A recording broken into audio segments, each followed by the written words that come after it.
नमस्कार मित्रों, पुनः स्वागत है आज के कार्यक्रम में टी विद ओशो स्वामी शैलेंद्र सरस्वती जी के साथ। स्वामी जी नमस्कार। नमस्कार मस्त बाबा।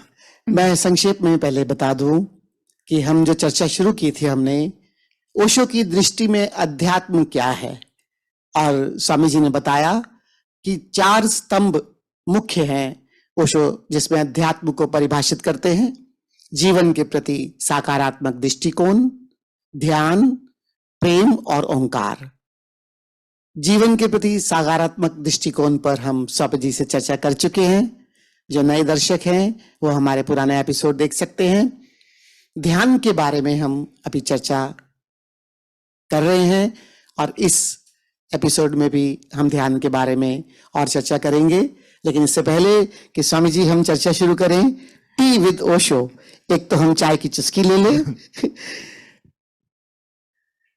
Good start. यस स्वामी, ध्यान की चर्चा चाय से ही शुरू होनी चाय चाहिए। से शुरू होनी चाहिए। इससे पहले कि मैं ध्यान के विषय में बात करूं, चाय का ध्यान में क्या महत्व है? जापान की जैन परंपरा में चाय बहुत महत्वपूर्ण हो गई। चाय हमारे भीतर होश बढ़ाती, हम सब जानते हैं। अब तो वैज्ञानिक कहते हैं कैफीन नामक जो तत्व है कॉफी में और भी ज्यादा होता है, चाय में भी मौजूद होता है। उससे हमारी सजगता बढ़ती है। और ध्यान यानी होश, ध्यान यानी सजगता। तो नींद को दूर करने के लिए, आलस्य को भगाने के लिए लोग चाय पीते हैं। तो क्यों ना इसका ध्यान में भी सदुपयोग हो। जापान के जैन फकीरों की है सूझी और प्रचलित है यह कहानी, मुझे नहीं पता सत्य है तथ्य है कि नहीं, लेकिन प्रचलित ऐसा है कि बोधि धर्म जब भारत से चीन गए, एक महान बौद्ध भिक्षु जो बुद्ध का संदेश लेकर गए थे, जागरूकता का संदेश। बुद्ध का मतलब होता है जागरूक व्यक्ति। बुद्ध का मतलब कोई भगवान या अवतार नहीं होता, सजग व्यक्ति। तो बोधि धर्म जब सजगता का संदेश लेके गए और वो जब ध्यान करने बैठते थे तो बीच बीच में झपकी आ जाती थी, कभी नींद लग जाती थी। तो उन्होंने सोचा कि अगर मैं पलक ही उखाड़ के फेंक दूं तो फिर तो नींद कैसे आएगी, आंख बंद नहीं होंगी। ऐसी कथा प्रचलित है, काव्यात्मक रूप से लेना, तथ्य के रूप में नहीं। तो उन्होंने अपनी पलकें उखाड़ के फेंक दी। तो जमीन में जहां वो गिरी वहां पर एक पौधा उगाया, वह चाय का पौधा हुआ। उसमें वह गुण है कि नींद को भगाता है। तो एक ये उपमा, एक प्रतीक, एक कहानी, एक काल्पनिक लेकिन बड़ी सुंदर कहानी बन गई, बड़ी सुंदर कविता हो गई कि चाय जगाने वाला तत्व है। तो जैसे बोधि धर्म जागा वैसे हम सब भी जाग सकते हैं। तो फिर चीन में और जापान में चाय बहुत प्रचलित हो गई, और विशेषकर ध्यान मंदिरों में, मठों में, जैन फकीरों के आश्रमों में। जैन फकीरों के आश्रम में रोज सुबह की जो सेरेमनी होती है, पहला ध्यान जो होता है, उसको वो टी सेरेमनी कहते हैं। सुंदर। जहाँ सदगुरु स्वयं बैठते हैं, शिष्यों की मंडली बैठती है, चूल्हा जलाया जाता है। पुराने जमाने में तो चूल्हा ही होता था। सब लोग बैठ के इंतजार कर रहे हैं बड़े श्रद्धा भाव से। गुरुदेव स्वयं चाय बना रहे हैं, बर्तन रखा गया, पानी की उबलने की आवाज, बुदबुदाहट, सब लोग गौर से सुन रहे हैं। सुनते सुनते ओंकारनाथ सुनाई देने लगता है। चाय की फिर खुशबू आई, सब लोग गहरी गहरी सांस ले रहे हैं, अपनी संवेदनशीलता को और बढ़ा रहे हैं। तो सिर्फ चाय पीना ही तक सीमित नहीं था, बनने की पूरी प्रोसेस, उसकी खुशबू, उसकी आवाज। फिर गुरु ने चाय को छाना, फिर सब लोग अपने हाथ में कप लेके बैठे हैं। और जापान का कप भी अलग प्रकार का होता है, उसमें कुंदा नहीं होता। तो उनका कहना है कुंदे से अगर पकड़ेंगे तो हमारी सेंसिटिविटी कम हो जाती है। वो पूरा कप दोनों हथेलियों में है ना, जैसे प्रसाद ग्रहण करने के लिए बैठते हैं वैसे वो कप लेके बैठेंगे। फिर गुरु आएगा, केतली से चाय ढालेगा, श्रद्धा पूर्वक उसे नमन करेंगे, फिर चाय की चुस्की लेना सब शुरू करेंगे धीरे धीरे। तो जब पूरी हथेलियां कप को टच करती हैं तो एक अलग उसकी गर्माहट का एहसास होगा। वो कुंदा पकड़ के कभी भी नहीं होगा। तो उन्होंने अपनी संवेदनशीलता को, सजगता को, ध्यान को बढ़ाने के लिए चाय का खूब उपयोग किया। और इसलिए टी विथ ओशो हम यह कार्यक्रम कर रहे हैं, इसका नामकरण भी यही रखा है। स्वामी जी, मैं एक आपसे निवेदन करूंगा, क्योंकि आपका एक बहुत सुंदर आश्रम सोनीपत में ओशो फ्रेग्रेंस के नाम से चल रहा है, तो आप इस चाय ध्यान को जरूर वहां पर करवाएं। अवश्य। इतनी दूर जापान तो कम से कम लोगों को ना जाना पड़े। अच्छा मौसम आने दीजिए ठंड का, उस समय फिर हम लोग बाहर बगीचे में बैठ के ही चाय बनाए करेंगे, चाय पिया करेंगे। और उसको पूरा स्पिरिचुअल ढंग से, स्पिरिचुअल एक ढंग से। ध्यान की प्रोसेस है ना, बहुत प्रेम भाव से, श्रद्धा भाव से सजग होकर। चाय पीना एक कोई छोटी मोटी चीज नहीं है, ध्यान का एक बड़ा मैं प्रोसेस हो इंतजार जाएगा। करूंगा स्वामी जी कि कब वो समय आएगा कि हम आपके साथ चाय ध्यान भी करेंगे। टी विद ओशो के कार्यक्रम में ये एक नया सिलसिला चाय ध्यान भी शुरू चाय हो ध्यान। जाएगा। तो स्वामी जी, मैं आगे ध्यान के बारे में चर्चा करता हूँ। ओशो ने 5 ध्यानों की चर्चा की या 5 ध्यान बनाए, ऐसा मैंने सुना है।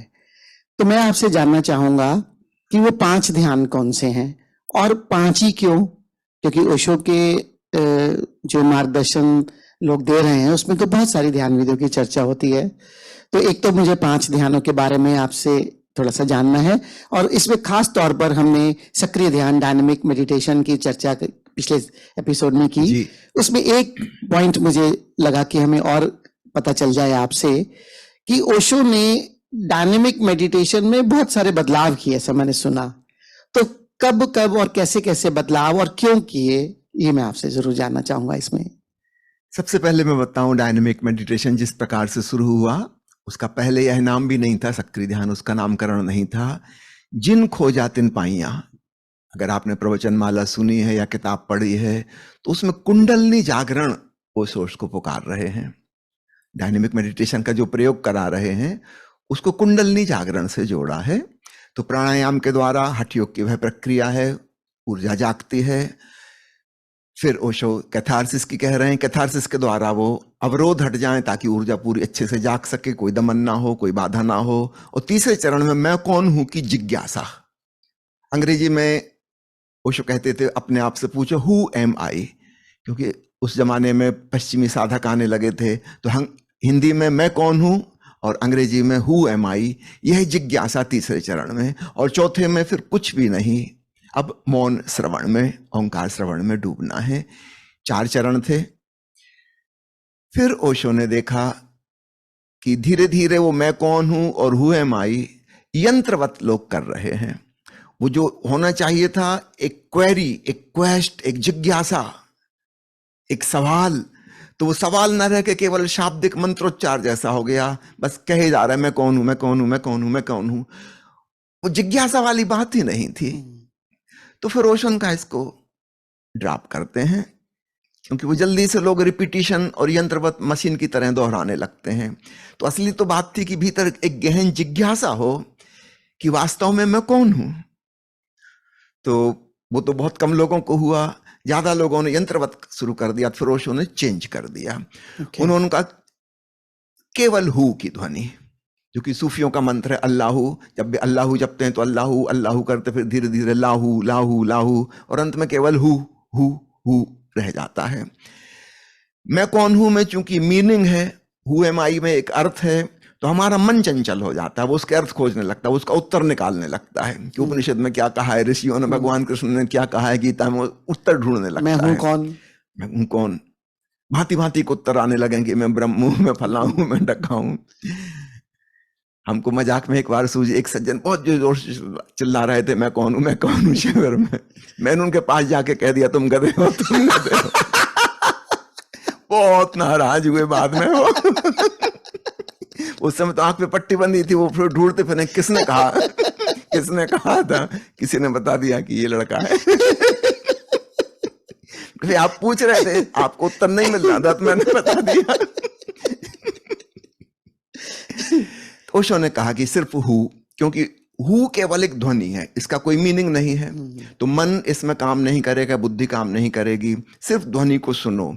और यह ध्वनि ऐसी है, जब हम जोर से हु कहेंगे तो हमारा नाभि केंद्र, मूलाधार चक्र, स्वादिष्टान चक्र सिकुड़ेगा और ऊर्जा ऊपर की तरफ भागेगी, सहस्त्रार की तरफ। तो मूलबंध की यह सरल प्रक्रिया है।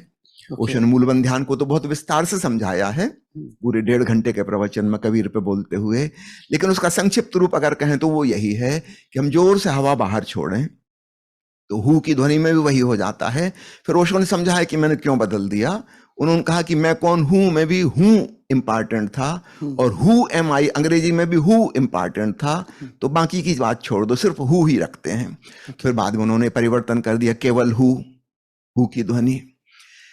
इसके बाद 5वां चरण जोड़ा गया, अच्छा, शुरू में पांचवा चरण नहीं नहीं, था? पहले पांचवा चरण नहीं, केवल 4 चरण में खत्म हो जाता था। ओशो बस कहते थे हाथ जोड़ के प्रभु को धन्यवाद दो और खत्म हो जाता था। पांचवा चरण जोड़ा कि अब जो आनंद और शांति महसूस की है, जिस ओंकार में आलोक में डूबे हो, उसके प्रति अब नाच कर संगीत के साथ अपना अहोभाव व्यक्त करो। तो एक नई चीज जुड़ी। इसके पहले ध्यान साधना जो थी वो योग का हिस्सा थी, उसमें भक्ति का तत्व नहीं था। जब पांचवा चरण जुड़ गया, अहोभाव, ओशो के शब्दों में अहोभाव ही प्रार्थना है, याचना नहीं, धन्यवाद, जो हमें मिला उसके लिए धन्यवाद। तो भक्ति का तत्व भी उसमें शामिल हो गया। तो ध्यान अपने आप में परिपूर्ण हो गया। न केवल मेडिटेशन है वो, बल्कि भक्ति और प्रार्थना भी उसमें आ गए। अहोभाव आ गया, धन्यवाद आ गया, संगीत आ गया, नृत्य आ गया, भजन आ गया। तो और भी परिपूर्ण हो गया, और भी ज्यादा गहराई में उसमें सब लोगों को प्रवेश मिलने लगा। तो ये चेंज हुए। फिर जब ओशो ने स्वयं ध्यान करवाना बंद कर दिया 1974 से, तो फिर इसके लिए म्यूजिक तैयार किए गए। कई कई प्रकार के म्यूजिक बने, बार बार चेंज भी किए गए।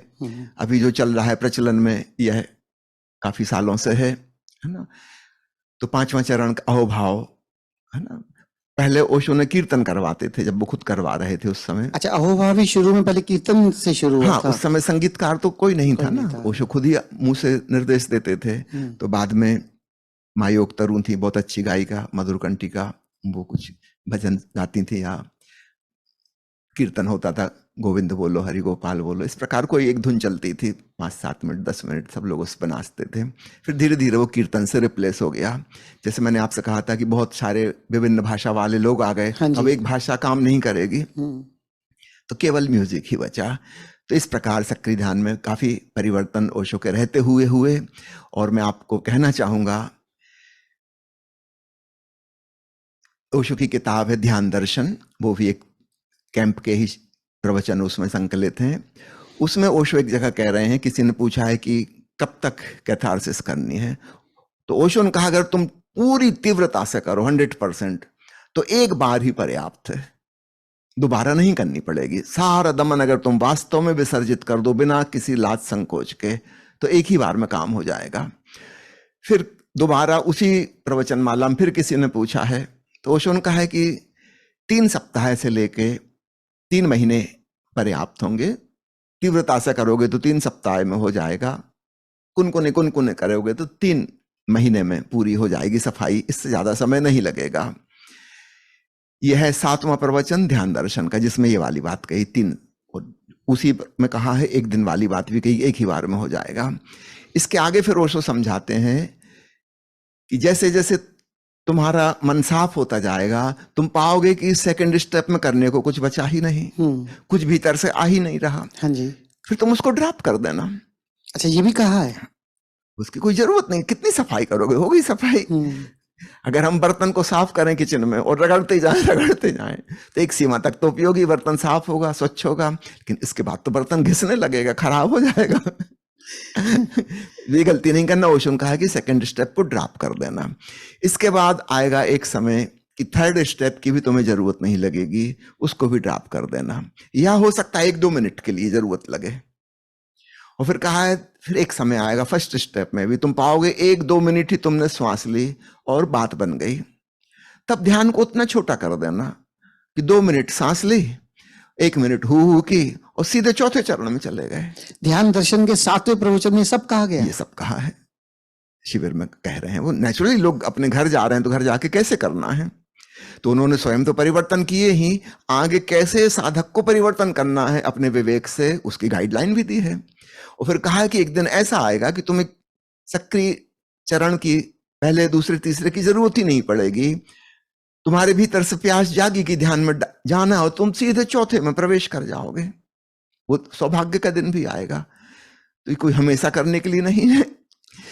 स्वामी जी, मैं क्षमा चाहता हूँ आपको ये कहते हुए, लेकिन मैं तो शिविर संचालकों को देखता हूँ, जैसे पुराने किसी संत के विदा होने के बाद इतना उसे कठिन रिचुअल बनाकर रख दिया जाता है, तो मैं तो कई नाम नहीं लेना चाहूंगा और उसका लेने का अर्थ भी नहीं है, लेकिन इतना रिजिड होकर सक्रिय ध्यान को समझाया जा रहा है आज कि जैसे ये ही मूल मंत्र है ओशो का और इसी तरह से करना है और इसमें कुछ परिवर्तन या छोटा करना मतलब एक गहन पाप है। इतना निंदा की जाती है। ये आपकी नई मैं बात ऐसा करूंगा, ओशो की किताब का वह पेज, उसकी फोटो लेके यहाँ आपको दे दूंगा, जब आप एडिट करें इस वीडियो को उसको दिखा ही दीजिए। जरूर स्वामी जी, मैं जरूर चाहूंगा, क्योंकि ये बहुत बड़ा एक गाइडलाइन है। और सबसे बड़ी बात यह है कि ओशो के साथ वो दुर्घटना ना घट जाए कि संत के जाने के बाद चीजों को बदल बदल कर समझा जाता है।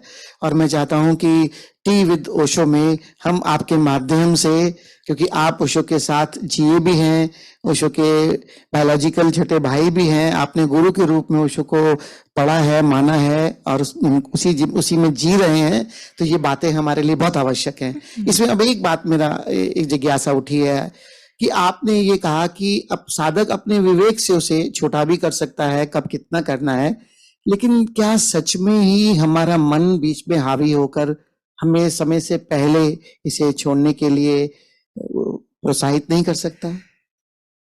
मन कर सकता है, अहंकार कहेगा कि आपको हो गया, अब जरूरत नहीं है, लेकिन आप स्वयं ही निर्णय लेंगे। आपके भीतर अगर विचारों का तांता अभी भी लगा हुआ है और दमन अभी भी पड़े हैं, इसका मतलब सफाई नहीं हुई, तो फिर से शुरू कर दीजिए। इसका मतलब पैरामीटर वो होगा कि जब मैं आंख बंद करके बैठूं और मैं एकदम शांत हो सकूं कि अब कोई विचार ज्यादा नहीं आ रहे, थोड़ा सा विचार आए, देखा, और मैं जो आपने मेन पैरामीटर बताया चौथे चरण का, नाद सुनना और प्रकाश को देखना, अगर मैं सीधा नाद सुन सकता हूं, प्रकाश को देखकर डूब सकता हूं, उससे पहले इसका मतलब उसको नहीं छोड़ सकते।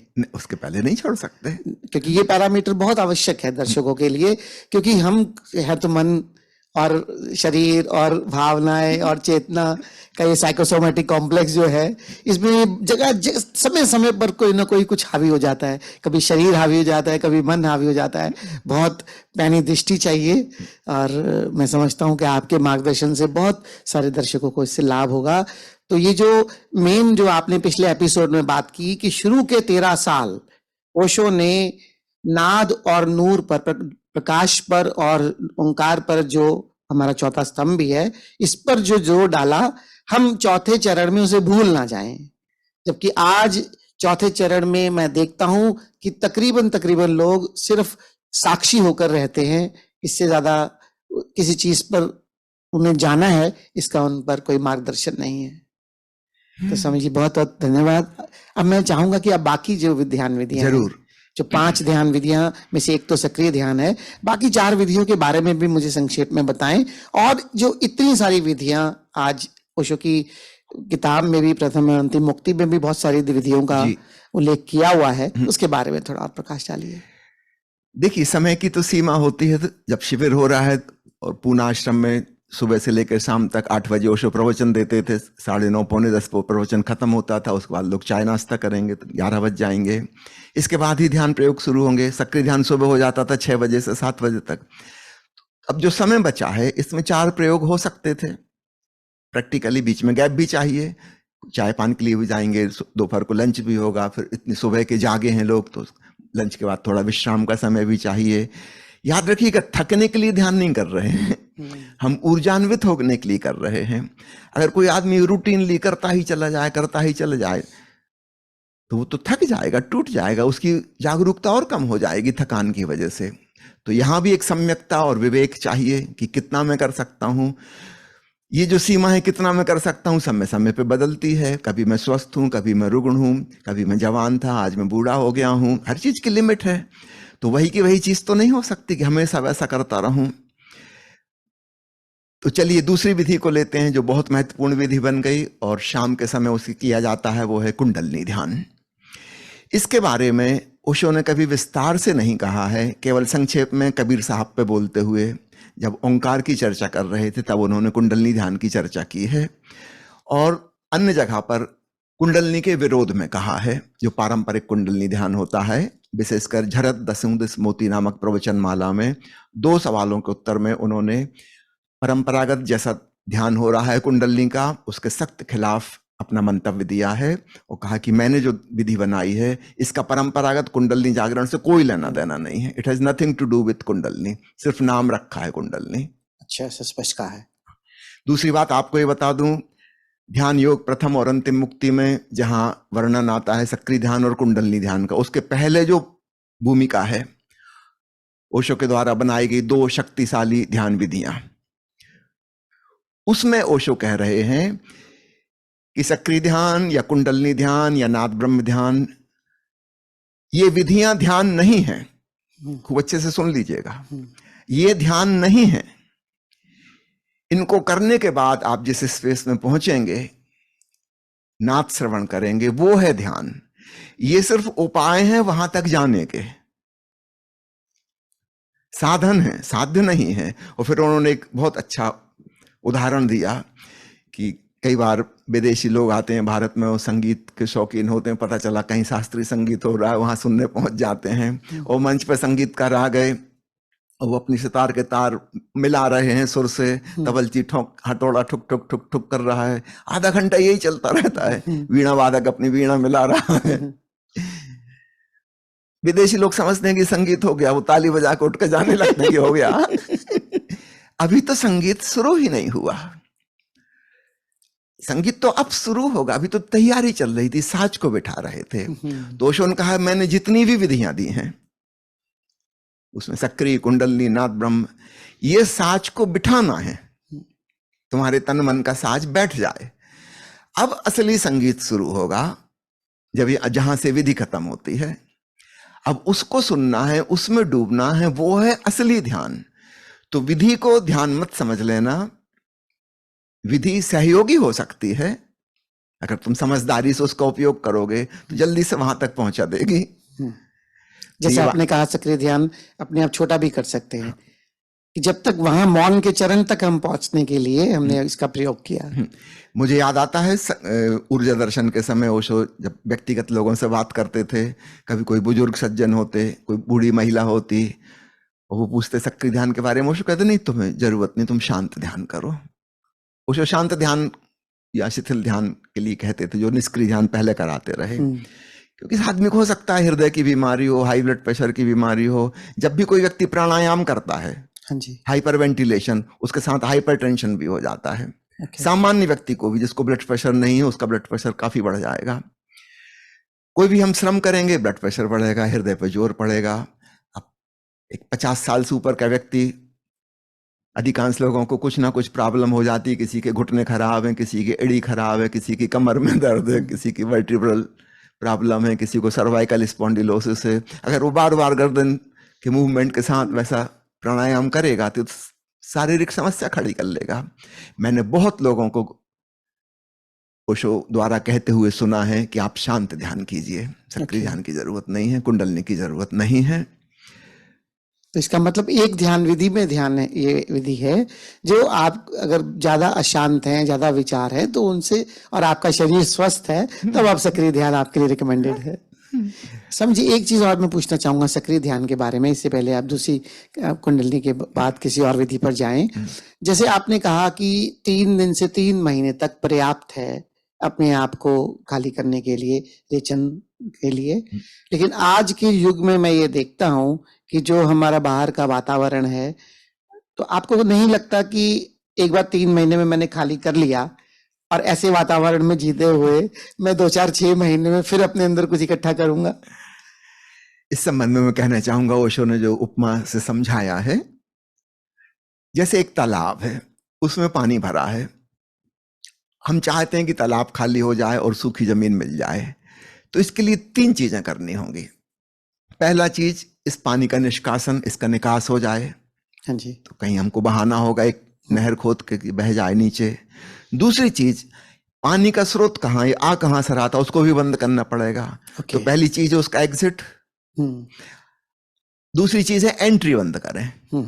कहीं से पानी बह के आ रहा था तालाब में, तो हमें कुछ दीवार उठानी होगी, कुछ उपाय करना होगा कि और पानी ना आए।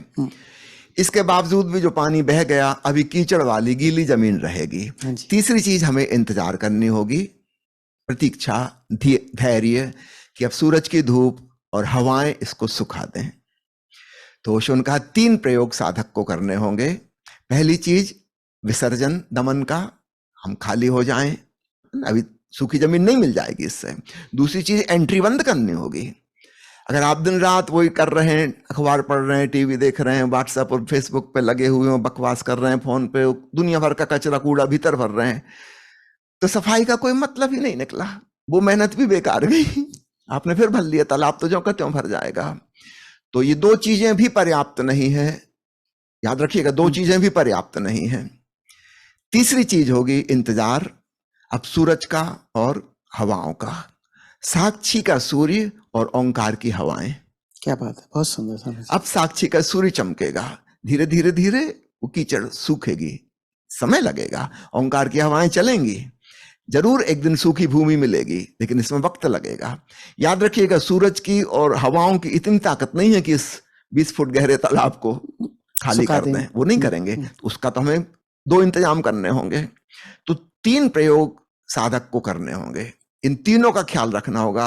मैं देखता हूं बहुत लोग एक चीज का प्रयोग करते हैं, उन्होंने निष्कासन तो कर दिया, लेकिन उससे क्या होने वाला है, 2-4 दिन में फिर कचरा कूड़ा भर जाएगा, तालाब जहां का तहां। कुछ लोग हैं जिन्होंने निष्कासन बंद कर दिया, जो पुराने साधु महात्मा हैं, मुनि हैं, उन लोगों ने निष्कासन तो बंद कर दिया, वो जाके गुफा में बैठ गए, उन्होंने विसर्जन नहीं किया, वो सारे दमन अंदर भीतर लिए गुफा में बैठे हैं और वहां खोल रहे हैं भीतर ही भीतर। आधा काम किया उन्होंने, फिर अधूरा रह गया, उनको भी बात नहीं बनेगी। और कुछ लोग हैं जिन्होंने दोनों काम भी कर लिए, लेकिन तीसरी चीज मिसिंग हो रही है, सुखाया नहीं। सुखाया नहीं है। और सुखाने के लिए हम सीधा सीधा कुछ नहीं कर सकते, उसके लिए हमें धीरज रखना पड़ेगा, प्रतीक्षा करनी पड़ेगी। ओंकार की हवाएं चलती रहेंगी, साक्षी का सूर्य चमकता रहेगा, धीरे धीरे धीरे धीरे वह दिन आएगा जब हमें सूखी भूमि मिलेगी।